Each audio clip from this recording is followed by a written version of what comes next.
estudantes! Sejam bem-vindos à videoaula do programa Linhas do Conhecimento. Proposta Embaixadores do Futuro. Vou me apresentar, meu nome é a professora Cristiane. Está tudo bem com vocês? Espero que sim. Estão se cuidando? E eu preciso te fazer uma pergunta. Estão se cuidando, lavando as mãos, mantendo o distanciamento, usando a máscara quando necessário? Essas medidas são super importantes nos dias de hoje. São medidas de higiene necessárias. Para isso, você aí na sua casa vai lavar as suas mãos e eu aqui vou passar álcool em gel nas minhas. Para isso eu vou te dar um tempinho.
Agora que você já realizou o processo de higiene corretamente, eu vou te dar um tempinho para que você possa copiar as informações sobre a nossa videoaula. Mas para isso eu vou deixar a tela acionada para que vocês possam registrar aí no material de vocês. Enquanto isso, a gente vai conversando sobre essa videoaula. A nossa videoaula é sobre os embaixadores do futuro, relações diplomáticas entre Brasil e Portugal. E para isso eu preciso te fazer uma pergunta. O que é diplomacia? Diplomacia é a ciência, arte das práticas das relações internacionais entre estados e países. Então, quando um país tem relação diplomática com o outro, quando um estado faz a relação diplomática com este país. O país que nós iremos estudar é Portugal. Para isso, a gente vai conhecer um pouquinho sobre os dados deste país e qual é a influência dele no nosso país, Brasil. Portugal é um país localizado na Europa. Então, está no continente europeu. Lembre-se, nós estamos aqui na América, exatamente na América do Sul, hemisfério sul. Portugal está no hemisfério norte. A língua oficial deste país é o português, só que ele tem um pouquinho diferenças, a forma de falar e algumas pronúncias. A moeda oficial, euro. O regime é o regime de república, então é um país republicano. Como eu te falei, ele fica no hemisfério norte, nós estamos no hemisfério sul. E a capital de Portugal é Lisboa. Podemos perceber neste recorte do mapa em que Portugal está no hemisfério norte, na Europa, o Brasil no hemisfério sul, na América do Sul. Há uma distância aproximada de 7.482 quilômetros, porque a gente faz a medida do centro do país ao centro do país Portugal. Portugal possui uma área de 92.152 quilômetros quadrados. Isso equivale ao tamanho do estado de Pernambuco. Seria que se como você pegasse o país de Portugal e colocasse ele no sentido horizontal dentro do estado de Pernambuco. E ainda sobra um pedacinho. Então, Portugal é considerado um país de tamanho médio. Portugal faz fronteira ao norte e a leste com a Espanha e as margens do Oceano Atlântico. Então, aqui, margens do Oceano Atlântico. Portugal está dividida em 5 regiões e 2 ilhas, que são consideradas regiões autônomas. Vamos conhecê-las? Região Norte, região Centro, região do Alentejo, região do Algarve, região de Lisboa e as 2 regiões autônomas, que são ilhas, região autônoma dos Açores e região autônoma da Madeira. Pensar na mesma ideia do Brasil, né? O Brasil está dividido nas regiões. Eles também têm essa divisão para a classificação do país deles. Agora que a gente já conheceu um pouquinho sobre Portugal, vamos assistir a um vídeo que apresenta curiosidades, que apresenta belíssimas paisagens. Enquanto eu assisto o vídeo aqui, você vai assistir o vídeo aí. Hoje faremos um tour virtual por Portugal, país que está localizado no sudoeste da Europa, na Península Ibérica, delimitado ao norte e leste pela Espanha e ao sul e oeste pelo Oceano Atlântico. A assinatura do Tratado de Zamora, considerado por muitos historiadores a Declaração de Independência de Portugal, no ano de 1139, marca o início de uma nova era nesse território de história milenar, quase tão antiga quanto a história da própria humanidade. Seu território abrange uma área de 92.152 km², onde vivem mais de 10 milhões de habitantes. Além da área continental, Portugal contempla 2 regiões autônomas, os arquipélagos dos Açores e da Madeira. Por ter tantos anos de história, hoje Portugal guarda importantes patrimônios culturais e naturais da humanidade, como a região por onde corre o Rio Douro, atravessando a região norte do país, percorrendo belíssimas paisagens do Vale do Douro, uma região vinícola onde são cultivadas as vinhas que dão origem ao mundialmente conhecido vinho do Porto e ao vinho de mesa do Douro. Essa região é classificada como Patrimônio Mundial pela Unesco, devido ao encantamento que suas paisagens oferecem, transformadas pelas estações, alcançando tons de verde no verão e laranja no outono. O Rio Douro deságua na cidade do Porto, a segunda maior de Portugal. É uma cidade portuária, centro comercial e industrial. Seu centro histórico é Patrimônio Mundial pela Unesco, desde 1996. Na cidade do Porto, encontram-se edifícios históricos como a Sé Catedral do Porto e a Igreja de São Francisco, combinados às construções de arquitetura moderna, como a Casa da Música e o Museu de Serralves. Outras cidades se destacam nessa região, como Guimarães, a cidade berço de Portugal, onde nasceu o primeiro rei do Reino de Portugal.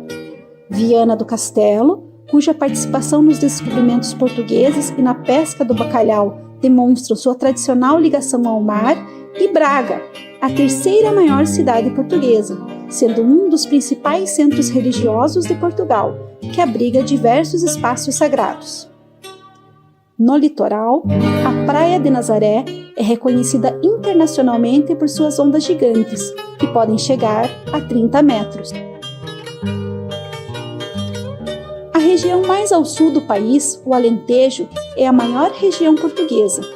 Caracteriza-se pela presença de belíssimas planícies marcadas pelo verde da campina, preservado litoral, patrimônio histórico, cultural e arquitetônico, cujas construções remontam ao período romano e atestam as influências árabes.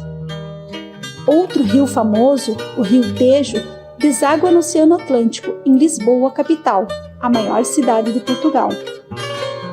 Lisboa possui uma culinária tradicional famosa por pratos como o bacalhau e a sardinha assada, e não podemos esquecer do patrimônio imaterial da humanidade, o fado, um estilo musical português, nascido no contexto popular da Lisboa do século XIX. A oeste do continente, no Oceano Atlântico, está o arquipélago dos Açores, de origem geológica vulcânica. É formado por 9 ilhas: Santa Maria, São Miguel, Terceira, São Jorge, Pico, Faial e Graciosa, Ilha das Flores e Corvo. A sudoeste de Portugal está o arquipélago da Madeira, formado pelas Ilhas da Madeira e do Porto Santo, refúgios de beleza natural.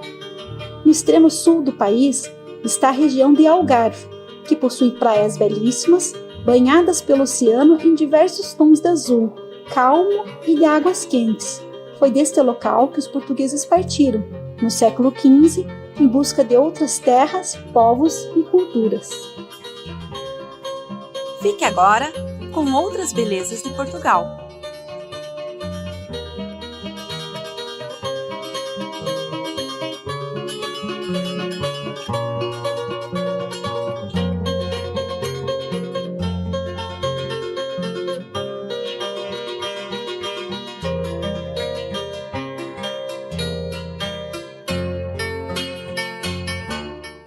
Observaram nesse vídeo quantas curiosidades, quantos aspectos históricos, culturais deste país? Você sabia que o Brasil tem uma embaixada portuguesa e essa embaixada portuguesa está localizada em Brasília, capital do Brasil? Brasília é a capital que foi inaugurada em 1960. Ela foi planejada e idealizada com uma arquitetura moderna e inovadora pelo arquiteto Oscar Niemeyer. E ela foi disposta num formato de avião. Então, ele planejou ela em um formato de avião. Conheça alguns pontos turísticos da capital Brasília. Aqui eu vou te apresentar algumas imagens que mostram este espaço, que mostram Brasília. A Embaixada de Portugal, ela fica próxima à Esplanada dos Ministérios. Então, ela fica muito próxima ali da região da Esplanada. A Embaixada é uma obra de 1978, idealizada pelo arquiteto português Raul Chorão Ramalho.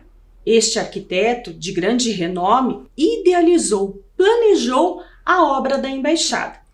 A Embaixada é um estilo moderno, em concreto aparente, mantendo características culturais daquela nação.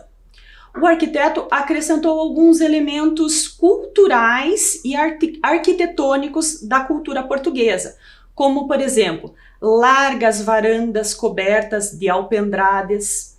Esse alpendradas são as estruturas de concreto da varanda em cima coberta. Pátios revestidos de azulejos, que são os azulejos portugueses. Calçadas portuguesas com uma estrutura de pedras calcárica e basáltica. E o exterior, né, é decorado com um tanque d'água e esculturas de Portugal.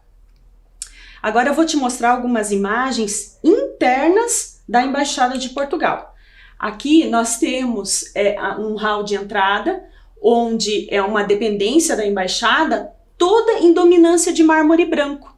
Então é uma característica ali da Embaixada.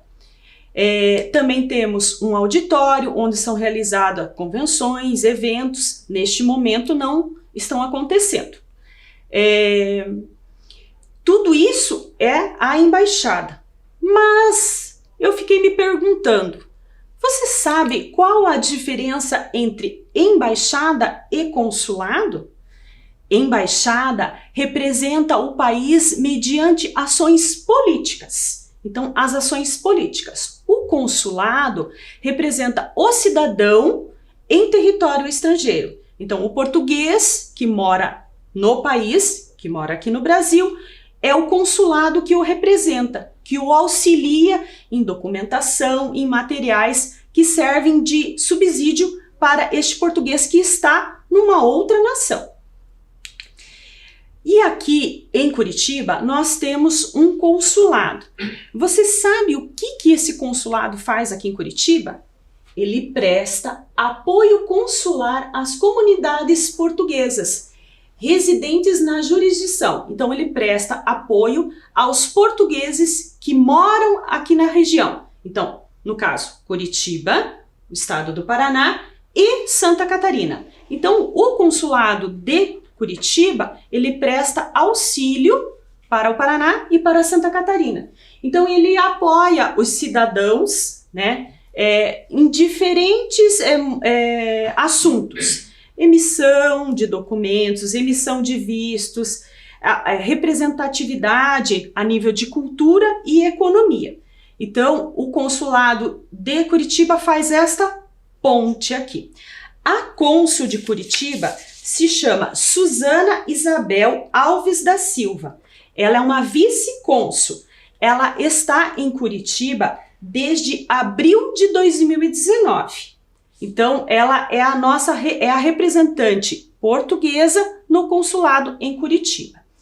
Já na embaixada, nós temos o embaixador Luiz Faro Ramos. Ele é a autoridade máxima da embaixada. E o embaixador, ele tem um papel muito importante. Lembra que eu falei para você? Nas relações políticas. O embaixador Luiz Faro Ramos nasceu em Lisboa. Ele se formou em Direito pela Universidade de Lisboa e ele tem uma carreira diplomática que começou em 1987. E ele começou na embaixada em Atenas. Então, ele passou por vários momentos da carreira diplomática dele em vários setores da diplomacia. Então, ele transitou por vários momentos diplomáticos durante a carreira dele, até se tornar um embaixador aqui no Brasil, o embaixador de Portugal. Você sabia que Curitiba tem um bosque que presta a homenagem à cultura portuguesa e à imigração lusitana? Este bosque se chama Bosque de Portugal. O Bosque de Portugal foi criado em 1994, no Jardim Social. Então ele é um bosque que tem o objetivo de preservar a mata ciliar do rio Tarumã. Então, lembram lá das aulas de geografia? Mata ciliar. Então tem o rio, ele preserva, ele mantém toda a proteção do rio. Então a área verde ali, ela tem o objetivo de preservar o rio Tarumã. O destaque deste bosque são os versos da língua portuguesa. É uma homenagem aos poetas lusitanos, que se encontram nos totens. Então, nesses totens, ao longo do bosque, encontramos vários versos dos portugueses, de poetas portugueses ali. E eles foram escritos em azulejos. Então, outras imagens do bosque, temos aqui, a gente pode observar os azulejos, tem a escrita, os desenhos, todo um trabalho de arquitetura, de design em cima desses azulejos. É inegável perceber que Portugal teve grande influência na cultura, no idioma, nos costumes, nas tradições aqui no Brasil. Então a gente pode perceber como essa influência de Portugal. Primeiro, na nossa língua, na língua portuguesa. Mesmo sendo diferente da originária da língua de Portugal, mas nós temos traços muito marcantes da língua portuguesa. Depois, no carnaval, na festa junina, que antigamente se chamavam joaninas, em homenagem a São João. Também temos o folclore, que são festas populares, que com criaturas místicas, mágicas, do mundo da imaginação, como o bicho-papão, a cuca e o lobisomem. Nossa, interessante saber que esses seres mágicos, místicos, vieram da cultura portuguesa. Também temos as danças, o maracatu, a caninha verde e o fandango, que são danças tradicionalmente realizadas na região de Olinda, Recife, no estado de Pernambuco. O fandango, ele começou a sua influência na região sul. Nós aqui no estado do Paraná temos grande influência, principalmente no litoral, dos grupos de fandango. Então, são danças e músicas que vieram de origem dos portugueses. E acredita-se que isso chegou ao Brasil lá por torno de 1700. Então eles vieram com os portugueses durante o período de exploração marítima. Outra influência dos portugueses são as brincadeiras. Originalmente a ciranda. A ciranda, que é a ciranda de roda que nós conhecemos, ela se originou nos bailes em Portugal, só que lá ela era feita com adultos. A pipa, o papagaio, tem origem lá com os árabes, mas foram os portugueses que trouxeram ela para o Brasil. Então, surgiu com os árabes e quem trouxe para nós foi os portugueses. E foi por torno do século XVI. Outra atividade que também, brincadeira e jogos, que surgiu com os portugueses foram as amarelinhas, o brincar de amarelinha, o pular amarelinha. E também temos a bolinha de gude, os jogos de saquinho, o peão, entre outros. Então, isso tudo são influência do povo português aqui no Brasil. Também temos influências nos instrumentos musicais. A viola portuguesa, ela foi uma cópia, uma inspiração para a viola caipira. Só que você pensa assim, professora, mas a viola portuguesa foi Portugal que criou? Foi os portugueses que criaram? Não. Eles se inspiraram lá nos árabes, lá nos persas árabes. Então, eles se inspiraram no alaúde, formaram a viola portuguesa e nós, aqui, a viola caipira. Outra curiosidade da influência dos portugueses na nossa cultura é a culinária. Muitos dos nossos pratos típicos são adaptações da culinária portuguesa, na época do Brasil colônia. Então, eu vou mostrar algumas e você vai fazer assim, professora, mas isso aí é dos africanos, isso veio lá da África. E eu vou te explicar o porquê que foi a combinação desses dois povos. Um exemplo é a feijoada. Mas, professora, não falam que foram os africanos? Não falam que foram a mistura? Foi sim. Só que os portugueses trouxeram a ideia de inserir a carne na feijoada. E as adaptações, misturar os tipos de carne, vieram com os africanos. Então, a contribuição de dois tipos de cultura na nossa culinária. Outro exemplo, o quindim, o caldo verde, a cachaça e a bacalhoada. Várias frutas que fazem parte do nosso dia a dia, frutas e legumes, foram trazidas lá de Portugal. E elas passaram a ser introduzidas na nossa culinária, porque eles foram trazidos de Portugal e plantados aqui no Brasil e se adaptaram muito às condições do clima e do tempo aqui da nossa região.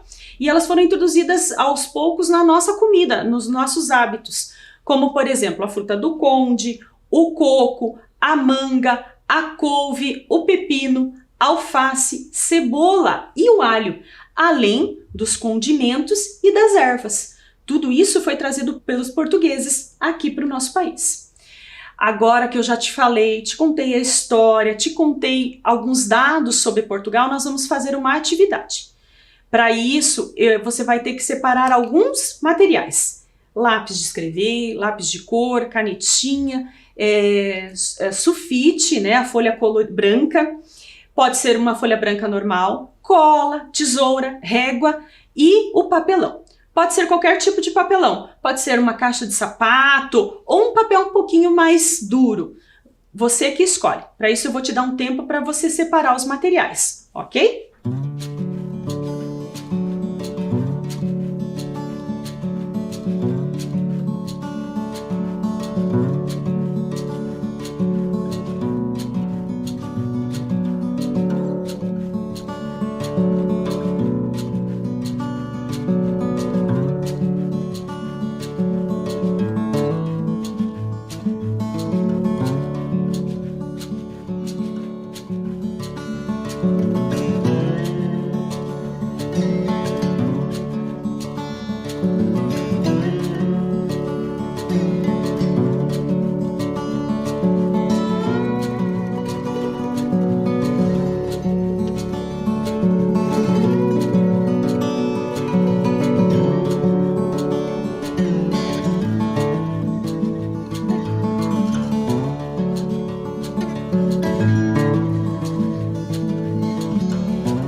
Então agora, como eu separei os materiais, vou usar o álcool em gel de novo para higienizar minhas mãos e nós vamos dar início à nossa atividade. A nossa atividade vai se inspirar nos azulejos portugueses. Então, a gente vai criar um azulejo português. A ideia é você confeccionar de acordo com a sua criatividade, de acordo com a sua personalidade. E saibam que algumas curiosidades sobre os azulejos portugueses.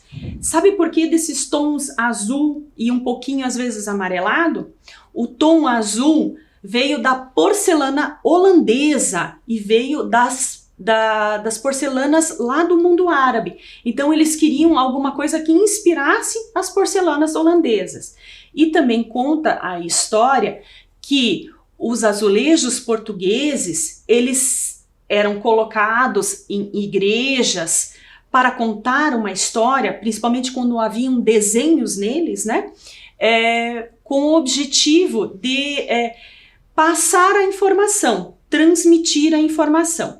Porque na época, muitas das pessoas não eram alfabetizadas, não sabiam ler, não sabiam escrever. Então, os azulejos portugueses, com os seus desenhos, com as suas imagens, contavam uma história. A palavra azulejo vem do termo árabe azeliji, que significa pedra polida. Remete à antiguidade e vem evoluindo de tempo em tempo. O azulejo português, por sua vez, data de épocas antigas e instalou-se aqui no Brasil graças à colonização do país. Então, ele veio trazido pelos portugueses aqui no Brasil. Então, agora a gente vai construir o nosso azulejo. Eu vou te mostrar. Aqui eu tenho um que eu construí pequenininho e aqui eu fiz um em sequência. Olha só, a mesma imagem, tá? Como que a gente faz isso, professora? Lembra que eu falei para você que eu precisava de um papelão? Então, assim, eu vou utilizar o papelão. Eu peguei uma tampa de caixa.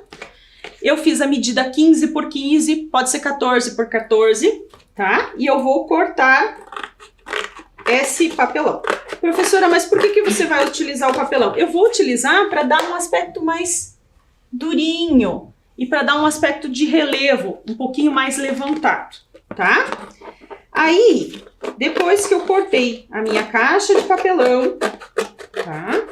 Eu vou desenhar o meu azulejo. Como que eu vou desenhar um azulejo? Mesma história. Pego o meu papel do tamanho 15 por 15, eu cortei 15 por 15 e vou desenhar. Eu utilizei, gente, canetinhas, tá? Porque a canetinha vai te dar um aspecto com mais realce, mas você pode usar o lápis de cor também, não tem problema.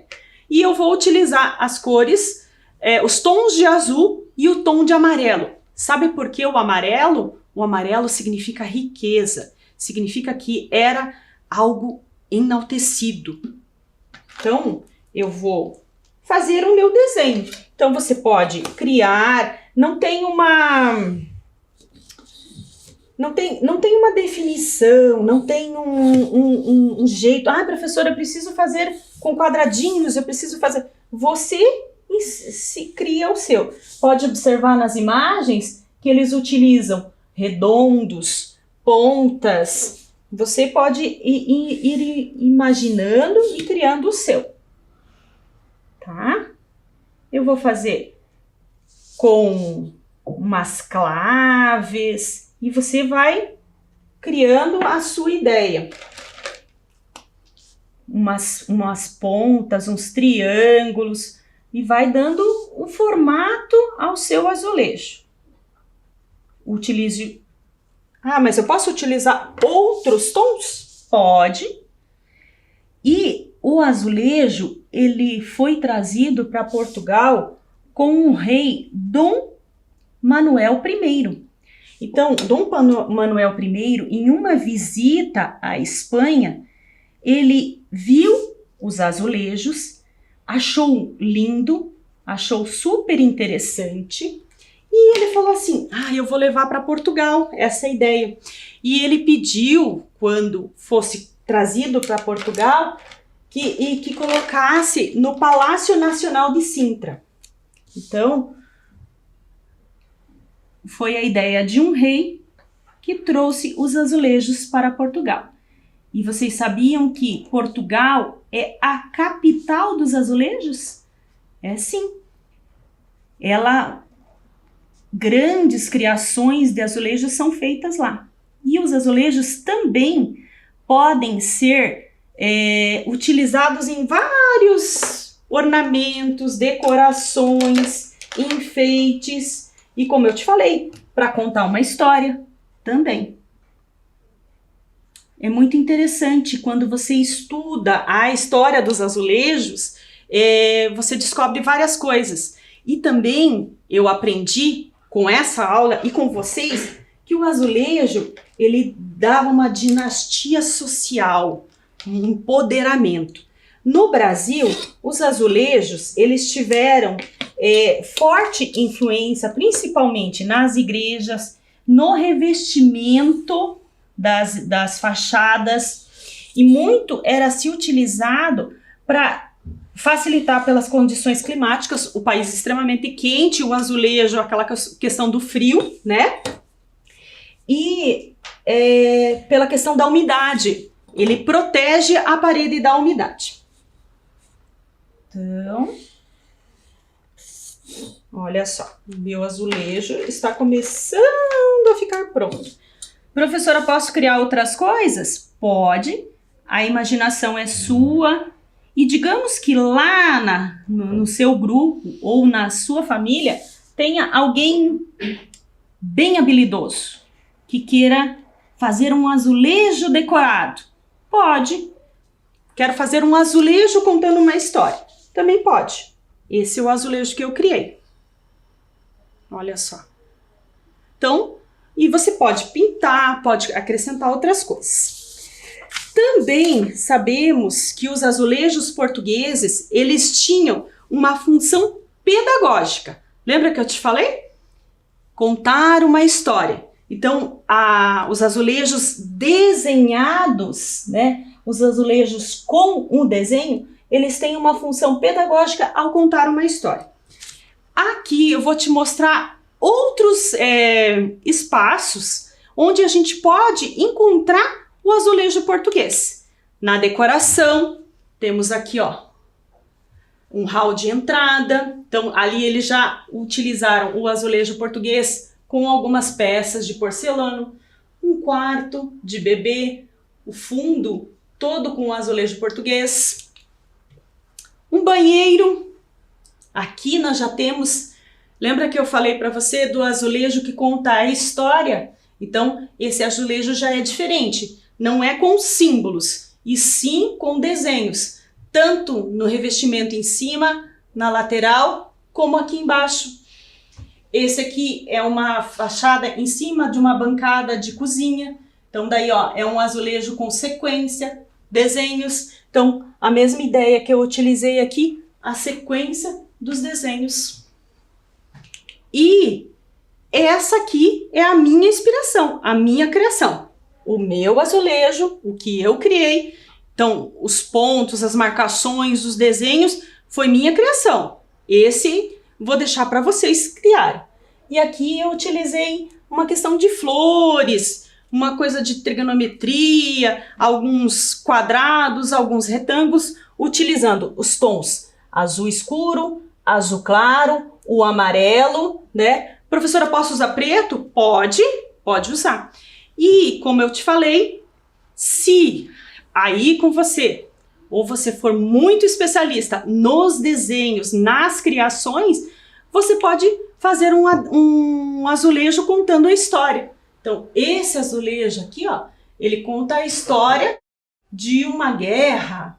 Aí tem umas esculturas. Esse azulejo aqui é o das navegações, bem marcante do período português. Então, vocês viram como é interessante? Então, recapitulando, o material é simples, posso utilizar a folha sulfite, ou uma folhinha mais dura, ou papelão. Se eu não tiver papelão, você pode utilizar com outro material, certo? Eu espero que vocês tenham gostado desta aula. Nós aprendemos sobre Portugal, sua história, sua influência no Brasil, como que eles influenciaram a arquitetura, como eles influenciaram a comida, como que eles influenciaram as danças, os nossos costumes e a maior influência deles, a língua portuguesa. Espero que vocês tenham gostado da aula de hoje. Fiquem com a gente, não percam as próximas aulas, pois os próximos conteúdos, as próximas propostas vão falar sobre outros países e até a próxima. Tchau!